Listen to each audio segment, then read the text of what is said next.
आओ हम अपनी जिम्मेदारी निभाएं। 26 अप्रैल को होने वाले मतदान के लिए जिला प्रशासन की तैयारियां संपूर्ण हो चुकी हैं।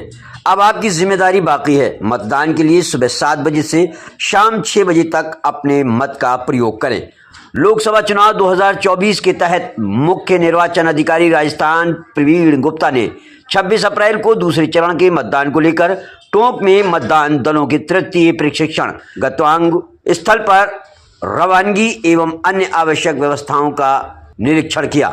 दीपप्रभा लाकरा, जिला निर्वाचन अधिकारी डॉक्टर सौम्या झा, पुलिस अधीक्षक संजीव नैन भी मौजूद रहे। देखिए सर, राजस्थान में किस तरह की तैयारी को लेकर? देखिए, मतदान दूसरे चरण का 13 लोकसभा सीटें, जिसमें आपके टोंक भी है, टोंक सवाई माधोपुर।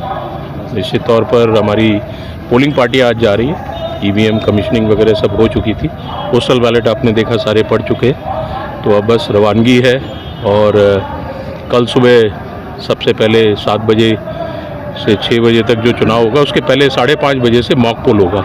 तो हमने राजनीतिक दलों को, कैंडिडेट्स को भी यही कहा है कि उनके पोलिंग एजेंट समय से आ जाएं।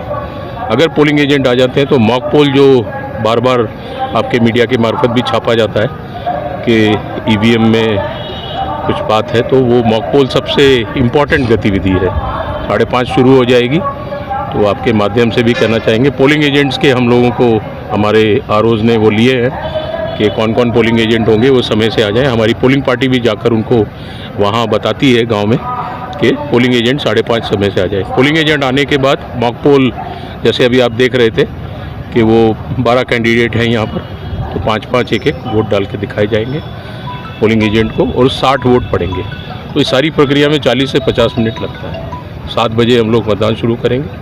और इस बार शायद हम लोग ने गर्मी को देखते हुए, इन्होंने सभी जिला निर्वाचन अधिकारी ने, आरओज़ ने अपने अपने हैप्पी आवर वोटिंग और कुछ आपने देखा होगा, बहुत सारे लोग सेल्फी पॉइंट्स वगैरह बना रहे हैं जगह जगह। तो चाहेंगे, हम मतदाताओं से अपील भी करेंगे आपके मार्फत कि वोट करने ज़रूर आएँ और सुबह जल्दी आएँ, परिवार के साथ आएँ, तीनों पीढ़ियों के सेल्फी खिंचवाएं, हमारे सोशल मीडिया पे टैग करें। तो ऐसा शहरी क्षेत्र में आपने देखा, पहले राउंड में, पहले चरण में वोटिंग अच्छी हुई थी। तो शहरी उल्टा हो जाता है, गाँव में ज़्यादा होती है। इस बार आपने देखा 60 दशमलव कुछ शहरी क्षेत्रों में भी। तो शहरी क्षेत्र वाले में भी जोश है, जो बार बार बात आती थी कि शहरी क्षेत्र वाले निकलते नहीं। तो इस बार ग्रामीण क्षेत्रों में शादियाँ भी थीं, कुछ शादियां इस बार भी होंगी, लेकिन आपने देखा होगा, दूल्हा दुल्हन पहले, वो विदाई बाद में, पहले मतदान। तो मेरा इस बार नारा यही रहेगा, पहले मतदान।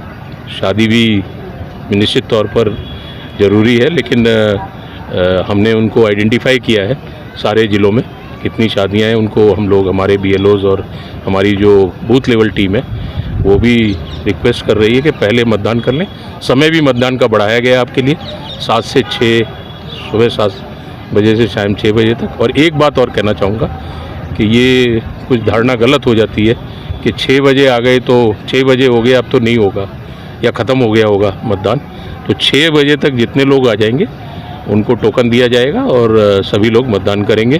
2 चीज़ें मतदाता के लिए महत्वपूर्ण है। एक तो वोटर पर्ची, जो उसको बूथ तक ले जाने में मदद करती है, साथ में उसका एक आइडेंटिटी कार्ड। कई बार वो फ़ोटो ID कार्ड या फ़ोटो, हम वोटर ID कार्ड जो बोलते हैं, वो नहीं है, तो कुछ लोग सोचते हैं कि वोट नहीं पड़ सकता, कहीं नहीं मिला, आया नहीं, खो गया, अभी नहीं मिल रहा है। तो 12 वैकल्पिक डॉक्यूमेंट वहाँ भी बूथ पे लगे हुए हैं।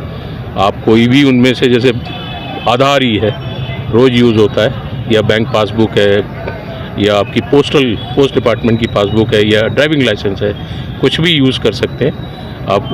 उन 12 डॉक्यूमेंट्स को लेके आ सकते हैं, आपका वोट पड़ेगा।